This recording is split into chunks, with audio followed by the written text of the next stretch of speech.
It's time to discuss the Achilles heels of our favorite UFC fighters. I'm talking about their biggest weaknesses that we're going to be discussing in this video. We're talking about techniques, styles of fight, different personalities that if these fighters are standing across the octagon from that, they're going to have a problem. So without further ado, let's just get right into it. Let's get to the first fighter. First up, we're talking about Sugar Sean O'Malley, lad. Let's just be honest. It's a good old-fashioned dogfight and heavy pressure wrestlers. Think the Petr Yan fight. Think Merab Dvalishvili. O'Malley likes it clean. O'Malley likes a nice, clean distance management ability fight where he can find his shots. He can walk people on. He can make people tentative with his feints. If you get in O'Malley's grill and you start level changing and you start clinching and kneeing him to the thigh and kneeing him to the body and dragging him to the canvas and making it a messy fight, O'Malley doesn't like it. That's how you break him. That's how you frustrate him.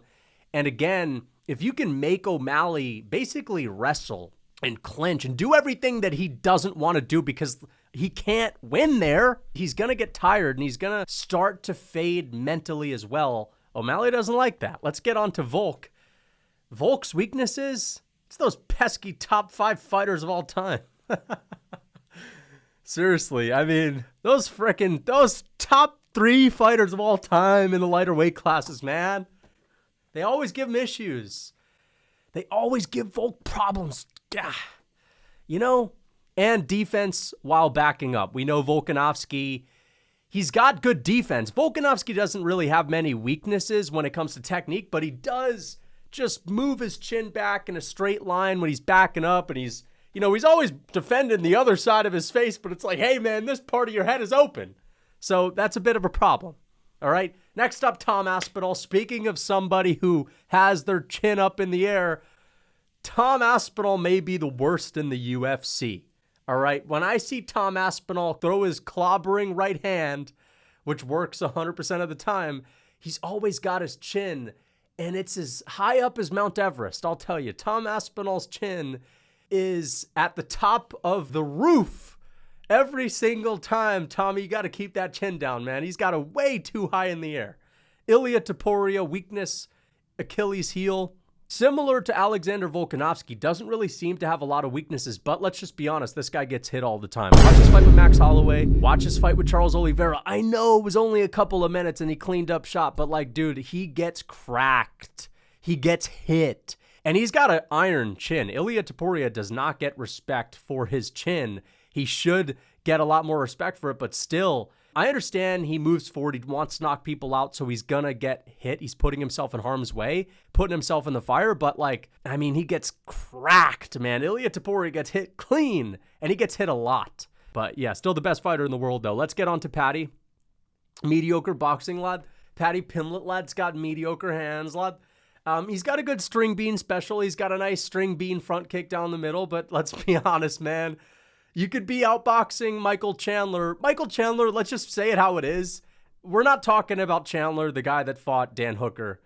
We're not talking about the Chandler that fought Justin Gaethje or Eddie Alvarez back in the day. Paddy Pimblett fought the Michael Chandler that goes in the octagon, jumps around, and doesn't actually throw any strikes or do anything. All right? Chandler was literally just ogering around, and Paddy Pimblett was able to put a jab on him. And now everyone's talking about Paddy is the real deal, lad. Listen, he's a decent fighter, all right? But that boxing, it's going to be his downfall. I'm telling you right now. As soon as he fights someone that's not going to be a fucking rollover 40-year-old man, the boxing's going to be an issue, all right? Cory Sandhagen, he just overthinks. It's kind of a big problem. Like, Cory Sandhagen's a smart guy, but sometimes he forgets he's in a fight, right? He forgets he's in a fight. He forgets that there's punches being thrown. And he's even admitted it himself. He says that he's overthinking sometimes in the octagon, and it shows. That's his problem. His problem is getting too deep into the weeds with it.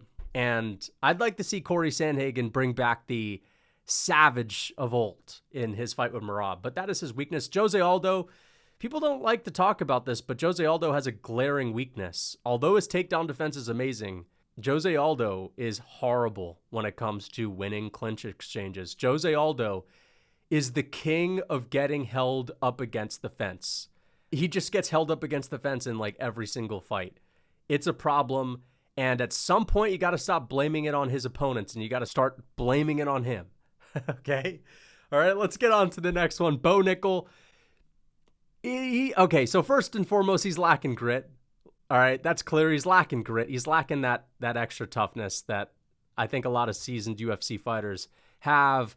Bo Nickal's a competitor. He's an athlete. But again, being a fighter is more than just being an athlete, a competitor. It's also about just being tough, being a bit of a psycho, right? Being willing to take damage and get your ass kicked. You got to be willing to do that. And Bo, in his first fight that he lost, really showcased that he was lacking a little bit of that grit. But also, now, this is something that can be improved upon. We've seen fighters formerly not gritty become gritty, like Charles Oliveira. So I think he can become tougher. And again, you got to have a bit of that psycho in you. And Bo, he needs to, he needs to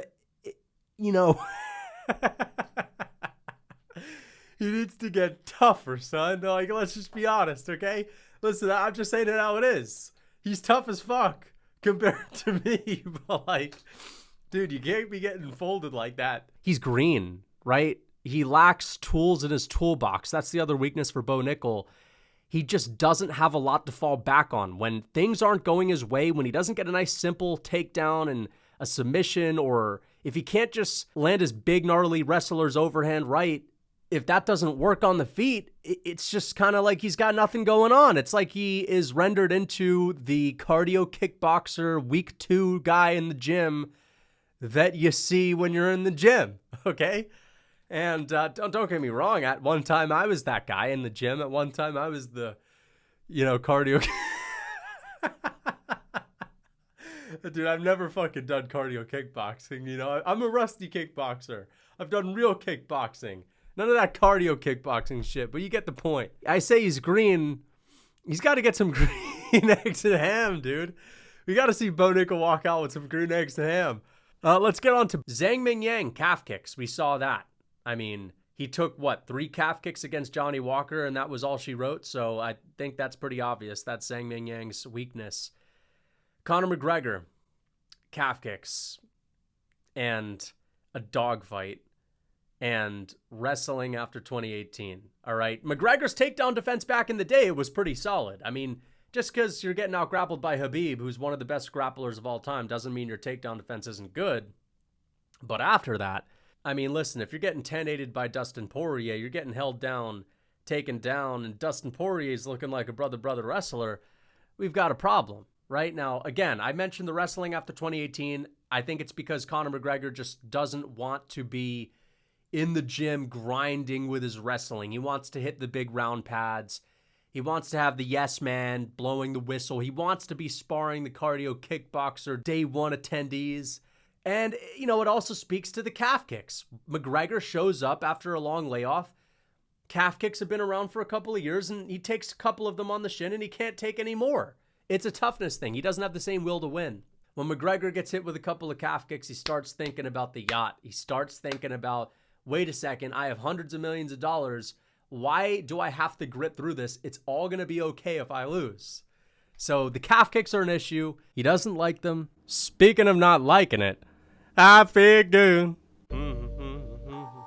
I feel good. So good. I'm on the real food cookbook and I'm feeling good. I'm having the buffalo chicken pita wraps, the chimichurri skirt steak with the taps, the butter chicken, don't forget about that, the calf liver and onions, the stir-fried coconut beef with peppers, the crispy oven baked potato fries, the quick and easy Asian stir fry. And don't forget about the Patreon video series where I'll be posting fitness content. So if you guys are interested in that real food cookbook where you can get big hearty meals made with whole and unprocessed ingredients so that you can eat tasty, hearty comfort foods from around the world and still get in shape, or if you're interested in checking out my Patreon where I post fitness content, the links are in the description. A dogfight is an issue, again, after 2018, bringing him into deep waters. if McGregor doesn't walk you on to that left hand and play you like a fiddle, it's a problem. So even if he comes back on the White House card and fights an old washed up Michael Chandler, I'm still picking Mike. Let's get on to Yuri Prochazka. Yuri Prochazka's weakness, number one, Alex Pereira.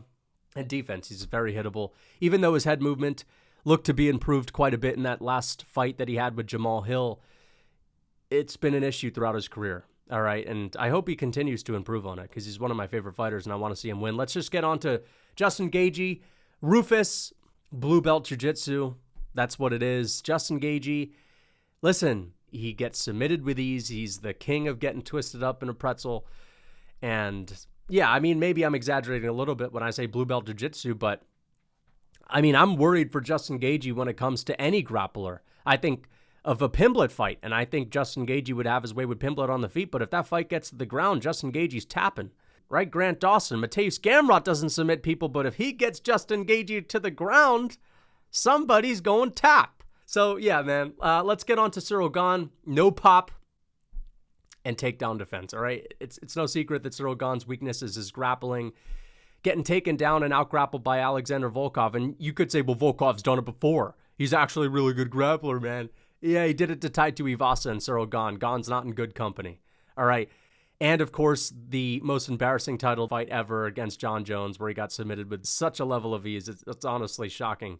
And, again, no pop. Gane has no power, which is pretty crazy for a big athletic heavyweight for him to have no knockout power. Another guy with absolutely no pop, Aljamain Sterling, gets more hurt when he lands his spinning elbow than you when you take the spinning elbow clean to the chin. That's just crazy. I mean, listen, he's got great underrated striking, in my opinion. He's got a great grappling game, but this is about his Achilles heel. It's his power. Aljo has no ability to hurt anyone on the feet. That's just simply how it is. It's just a fact, lad. Wonderboy Thompson, also zero pop. Zero pop. I mean, how many times have you seen Wonderboy Thompson land clean head kicks and them not knock people out? The last time he's knocked anyone out with a head kick was Robert Whittaker when he was chinny at 170 pounds, like way, way back in the day. Islam Makhachev. Honestly, I struggled to come up with a weakness of his, but if there is any, it's got to be his footwork. He's got this thing where he falls over and crosses his own 2 feet, like he's stumbling over himself sometimes. When you think of Islam Makhachev, you do not think of slick footwork. All right, you think of slick footwork, you think of Dominic Cruz, you think of Alexander Volkanovski, Israel Adesanya. You don't think of Makhachev. He walks around like a penguin a little bit sometimes in that octagon. So I would say that is his weakness, although it's not really a glaring weakness. Israel Adesanya, speaking of Adesanya, his weakness is boxing, and it's always been boxing. If you have a decent 1-2 down the middle, if you've got a nice jab, or even if you've got a significant reach disadvantage like Robert Whittaker, you can outbox Adesanya if you're a slick boxer. So it's always been boxing. It's always been his problem. Sean Strickland, the guy that outboxed Adesanya, significant strikes. That is Sean Strickland's weakness. And I'm talking about his ability to land anything significant. Sean Strickland just does not grit down and sit down on his strikes. Okay, he does like 1% of the time, and when he actually sits down on shots, they always land because he's got really good boxing and he's very accurate, but he never, ever actually fucking bites down on the mouthpiece and actually sits down on a strike confidently with any significance or impact to it, which is just so annoying when it comes to watching his fight style. But also, pressure strikers. Sean Strickland has great defense. Okay, if you're just going to stand out at range with him, he might be able to outstrike you. And if you're going to let him back you up, you're cooked. But if you get in his face and you give him absolutely no respect whatsoever, you can take it to Sean Strickland. You can beat him. All right, you can overwhelm him with volume. We've seen it before with Dricus du Plessis. We've seen it with Jared Cannonier. So, yeah, I would say that's his weakness. Shavkat Rakhmonov, injuries, plagued by injuries, the most inactive fighter in UFC history. I can't believe at one time we were talking about Shavkat as the real Khamzat. Remember when Khamzat was super inactive? Although he's kind of inactive, but like there was a time where he was even more inactive. And then Shavkat was fighting and finishing people, and we were saying, dude, Shavkat was everything that we thought Khamzat was. He's going to be the champ before Khamzat. This is crazy. Now it's actually the other way around again. Khamzat champion, Shavkat nowhere to be seen. Always injured. That's what it is. And I'm not talking about injuries in his fights because I know a lot of his fans, if Shavkat doesn't have the best performance ever, if he has like kind of a mediocre performance, his fans are quick to say, oh, well, damn, dude, you should have known. He broke his hand at the last second of the 5th round, man.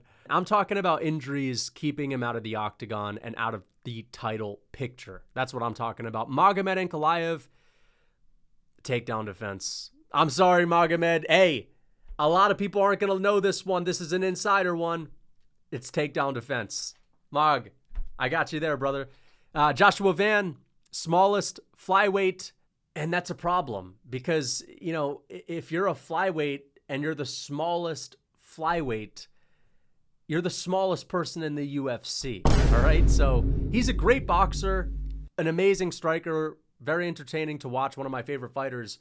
But like that is just simply going to be a big problem for him when it comes to fighting Pantoja, for example, who's one of the biggest, strongest flyweights and actually like breaks people with his grappling. That is his weakness. He's got to pack on some size. He's got to pack on some mass. Charles Oliveira, too hittable. That's number one. Charles Oliveira has always had lackluster defense. I think it may have to do a little bit with his lackluster eyesight. Doesn't have great eyesight as well. And also the brother wrestling. I'm not talking about just any wrestling. I'm talking about like Khabib, Makhachev, Saryukian, brother, that part of the world kind of wrestling that makes Charles Oliveira shell up on the feet and not fight like his confident usual self. He doesn't like it, all right? He doesn't like it on the ground because the brothers are the only people that can test him on the ground or at least, you know, make it even. And he doesn't like it on the feet. And he doesn't like it at the press conference when they're the only people where it's like, you know, usually Charles Oliveira has the utmost respect from his opponents. These brothers, man, they give him a smirk and they start talking shit. All right, they start talking shit about Oliveira's. They say he's got an overrated ground game, right? You get the point. Oliveira doesn't like that, you know. Marvin Vettori, adjustments, variety. Marvin Vettori just doesn't have a variety to his game. It's leg kick, 1-2, leg kick, 1-2, and that's it. If that's what he's doing in the first round, if that's the game plan that him and his team have worked out, it's not going to change after that first round. It's going to stay the exact same. Benoit Saint Denis, just slow, super slow on the feet, lack of defense, not very good when it comes to his striking defense, but again, just slow as a tortoise, one of the slower strikers. Leon Edwards, a dogfight. And I would say heavy pressure grapplers, but then again, he did pretty well against Colby, did pretty well against Usman. I don't know if it's just heavy pressure grapplers. Bilal brought a dogfight to Leon Edwards, all right? Bilal didn't give Edwards any respect, just closed the distance, got right in his face. It's kind of like a pace thing. I think it's really a pace thing that Leon Edwards struggles with. You just have to put it on him. Leon Edwards doesn't like when you get in his grill. He's kind of like O'Malley. He's got the same issue. Gene Silva, main character syndrome, and the IC red mentality, which has worked in his favor before. We see him clip farm and get all these amazing KOs, but even in those moments, he's been slick with it. I think, like, Gene Silva, if you're good enough to actually bring him into a real fight, he sees red and he goes into a frenzy. That's what it is. Gene Silva goes into a frenzy. And he still has the same technique, but just throws caution to the wayside and just does not have defense. So that's the thing. He needs to be a little bit more humble in the octagon in front of dangerous opponents, knowing that he can get knocked out, and he needs to clean up his defense a little bit. But I think if he just is able to control the IC red moment, I still think he's capable of being a world champion. All right, Dricus du Plessis, takedown defense and scrambles from the bottom. And I know Khamzat Chimaev is the best wrestler in the world, so him not being able to get up from Khamzat or stuff the takedowns from Khamzat is one thing, but it has been an issue in his career. It's been a problem. Dricus du Plessis, like people that have tried to take him down, they've always succeeded. Not always in keeping him there, but in getting him there. So I think that is his weakness if I had to choose one. Whitaker, heavy pressure fighters with power. People that are going to not have respect for him, go in there and try to bully him. Again, heavy pressure, just getting in his face, getting in his grill, having some power, having some physicality. Think Rainer de Ritter, think Dricus du Plessis. These are the guys that give Robert Whitaker issues. Let's get on to Jamahal Hill, flat-footed. Unfortunately, I think a lot of that is due to that injury that he had, that ACL injury that he had. However, he's always been a bit flat-footed, but now it's just a glaring weakness in his game. I mean, Jamahal Hill has some of the most flat-footed footwork in the octagon. He slugs himself around. He's sort of a sit and duck waiting to get low kicked. And yeah, Ian Gary, no pop, lima bean punches. Ian Gary, I think, is actually one of the most well-rounded fighters in the UFC, one of the best strikers in the UFC, maybe one of the most underrated fighters in the UFC as well. But it's no secret, he ain't got no pop unless it's a UFC debut type of fight and, you know, the skill gap is way too much and he walks you onto something that you were not prepared to get hit by. But in these high-level fights, when Ian Gary lands a strike upstairs, you're not getting knocked out, all right? Lima bean punches. Alex Pereira, Speedy Gonzalez boxers. The new meta. The new meta meaning boxing and wrestling. That is the new thing that is running the game. Makhachev, boxing, wrestling. Topuria, boxing, wrestling. Magomed, boxing, wrestling.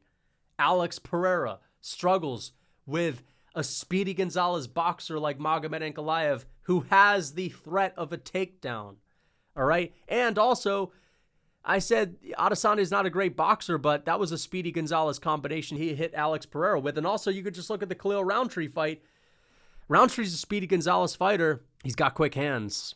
That was an issue for Pereira. So that's kind of his weakness, in my opinion. A lot of people are going to be surprised that I'm not saying the grappling, but that's because I don't actually think it's that big of a weakness. I know. Some people are not going to be able to comprehend that, and people still say, it's unbelievable how this guy's a champion. I mean, he's never wrestled like, dude, he's been wrestling for the past 5 years. Okay, it's light heavyweight. Let's not act like these light heavyweights are that good with their grappling anyway. He stuffed 10 takedowns against Magomed Ankalaev. I'm not about to say that's a big weakness right now.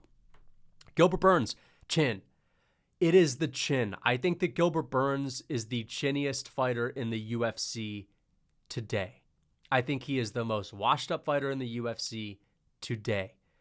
And Gilbert Burns, just a couple of years ago, absolute savage. Someone that you always expected a scrap from. Game, high level. Not at the moment because he simply can't take a punch, okay? Rafael Fiziev, weakness, there's a bunch of them. But the one that is glaring is the fact that he has bad cardio, and therefore he has to fight with low output. And that's a problem, especially in 5-rounders, especially against people that can turn it up after the first round. And also, even though Fiziev has always had this aura of a guy that's explosive, you know, he's back. You expect him to be cracking and knocking fools out. He's got no pop. Rafael Fiziev just doesn't hit that hard. Now, I'm not going to say he's a pillow puncher. There's a difference. Let me just make this clear. Rafael Fiziev is not a pillow puncher. He's got okay power. But it's nothing to write home about, and it's nothing compared to the idea of his power, okay? But the biggest issue is the cardio. He knows he doesn't have a great gas tank either, and I think that's because of the kind of athlete that he is, super explosive, but unfortunately, he can't fight with high output, so if you really push a pace on him, if he can't get you out of there, which because he doesn't have a lot of power, he probably won't be able to, it's going to be a problem. Michael Chandler, fight IQ, and fighters that can hold it together, all right? I would say that the fight IQ has always been his glaring weakness, right? Because we all know he's talented. We all know he has decent technique when he tries to have decent technique. He's got great grappling. But today, all you really have to do to beat Michael Chandler if you're a UFC fighter, I mean, obviously you got to be a UFC fighter, but you just have to hold it together for one round. If you don't get drawn into Michael Chandler's hoorah, yeah, you know, Thompson, you ain't hear that coming. Hey, Thompson, if you don't get drawn into that, all you have to do is just wait. You know, imagine Joe Rogan talking about street fights with people that haven't trained when he says, just let him swing. Just most people have no idea what they're doing in a street fight. Is that it? Is that all you got? Like, that's literally how you have to fight Michael Chandler. You literally just have to hold it together. Curtis Blades, just a plotty fighter. And also power punchers. Curtis Blades struggles with big power punchers, people that are physically imposing, like Tom Aspinall, Sergey Pavlovich, Derek Lewis, Curtis Blades. Whenever he gets in the octagon against someone with devastating consequences, Francis Ngannou, every time he's fought a serious power puncher, real power punchers, not Mark Hunt. Yeah, I know I just upset the old heads. Now, I know Mark Hunt hit really hard, but like, come on, dude. He was so unathletic. That was a sitting duck waiting for a plotty man Curtis Blades takedown. Come on. But any real, like, actual imposing heavyweight with some hint of athleticism, when Curtis Blades is in front of them, he shells up. And his takedowns are plottier than ever. He second guesses everything that he should do. He strikes when he should grapple. He grapples when he should strikes. So that's kind of his issue as well. Johnny Walker, horrible boxing. Some of the worst boxing in the UFC. It's honestly kind of amazing how he was able to beat Zhang Mingyang, but then again, Zhang Mingyang's weakness are calf kicks. But Johnny Walker, when he doesn't get a flying knee or a spinning back fist, when he doesn't get these super dynamic KOs, which are pretty rare for him anyway, and it just turns into like a regular tit-for-tat striking battle, he has really nothing to offer. So it's his kickboxing as well, but like also just no boxing, and he's just got no chin. I mean, that's obviously his biggest weakness. He has one of the worst chins in the UFC. He's been knocked out like dozens of times. So let's get on to Josh Emmett. You can't just fucking stand at range with big meaty hooks. Big meaty hooks. Big Emmett's about to throw one. Hooks. I'm throwing big Emmett, meaty hooks loading on up for them one. and I throwing big meaty hooks. Big meaty hooks. Jab high, Big meaty jab hooks low, on them that and overhand right comes. Big meaty hooks. Josh Emmett, sort of like Marvin Vettori, he's not going to do anything other than big gnarly overhand, duck, duck, big meaty hook. That's literally Josh Emmett's game. It's duck, duck, and hooks over the top. That's it. Okay? Bruises easily as well. Another thing about Josh Emmett. Looks like he's on death's door after like 90% of his fights. He wears damage, dude. Josh Emmett wears damage, in my opinion, when it comes to fights as well. Because again, when it comes to the judges, if judges are looking at you getting a bruise and a black eye and your ear, I think in the Topuria fight, his ear turned purple, that's going to be taken into account when it comes to scoring. Okay? All right, Shamil Gaziev, 2 rounds is Shamil's problem. It's that simple. I love Shamil, but it's anything more than a round, it's going to be a big problem. Kevin Holland, middleweight grapplers. Kevin Holland is the only fighter in UFC history to consistently showcase the opposite of lighter man skill. All right, lighter man skill does not apply to Kevin Holland. He loses every single time he goes up to middleweight and fights someone that can grapple, whereas typically you move up a weight class. Grappling is something where you have to rely even more on skill, especially when you're the guy coming up from an even more skilled division. Usually it's like, okay, well, at least in striking, there's, you know, something can be left up to just power, brute strength, and power, man. Right? Even though speed is a big thing and slickness. But with grappling, you'd expect Kevin Holland with that welterweight experience to be able to fight the hands, man, and work up from point A to point B and scramble up here, right? Hit the roly-poly. But he can't do it. He can't do it against these middleweights. But when he goes down to welterweight, he's submitting people. He's putting people in Darce chokes, right? Kevin Holland's like, he's like John Jones in the 170-pound weight class, okay? But at 185, he just loses every time. But to be fair, to play devil's advocate, Kevin Holland moves back and forth from middleweight to welterweight so often that I don't even know if I can consider him a welterweight ever. And therefore, does he really have lighter man skill? Or is he one of these in-betweeners? Mauricio Ruffy, grappling.